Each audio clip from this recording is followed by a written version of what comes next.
এখন কৃষাণ টিভির অফিসে চলে এসেছি আর কৃষাণ টিভির পরিচালক আরমান সাহেবকেও পেয়ে গেছি। কি খবর আরমান সাহেব?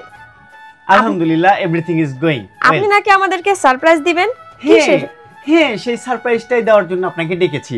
আচ্ছা, কি সে সারপ্রাইজ দেখান তো। ঠিক আছে, অবশ্যই দেখাচ্ছি।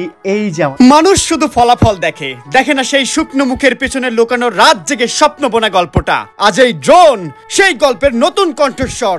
আমি আজ নতুন ক্যামেরা আনবক্সিং করছি, খুলে দেখবো আমার সংগ্রামের নতুন চেহারা। কি কি দিয়েছে, কি কি আছে। এই যে সেই স্বপ্নের ড্রোন। আমি খুবই সত্যি বেশি এক্সাইটেড, কেননা এত দ্রুত এটা আমি হাতে পাবো এটা ভাবতে পারি না। আলহামদুলিল্লাহ, এটা দিয়ে এখন কৃষাণ টিভিতে নতুন এক মাত্রা যুক্ত হবে। যাই হোক, আমরা এর ভিতরে কি আছে সেটা আমরা দেখবো, আপনাদের সাথে নিয়ে দেখবো। ঠিক আছে? অনেক লড়াই, অনেক না পাওয়ার পর আজ আমি একটা জিনিস পেয়েছি, যেটা শুধু একটা যন্ত্রণা, এটা আমাদের কষ্টের গল্প বলা একটা নতুন ভাষা, একটা স্বপ্ন যেটা দেখেছিলাম ধান কাটার মাঠে দাঁড়িয়ে। আজ সেই স্বপ্নটা আকাশ ছুবে। আমি কৃষাণ টিভি, আমি গ্রামের গল্প, আর এই ড্রোন সেটা দেখাবে গোটা বিশ্বকে।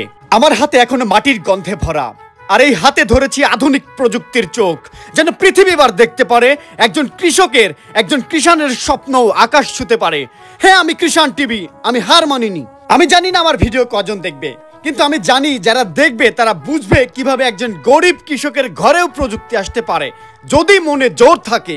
এই ক্যামেরা শুট করবে মাঠ, কিন্তু জানো, এই ড্রোনের প্রতিটা পার্টস কিনতে গিয়ে আমি বিক্রি করেছি নিজের ঘুম, শান্তি আর নিশ্চয়তা। আজ সেটা ফিরিয়ে আনবো তোমাদের জন্য, আমার দেশের জন্য, আমার দেশের মাটির জন্য। ঘুরে ঘুরে ঘুরে ভিডিও করব। ওয়াও।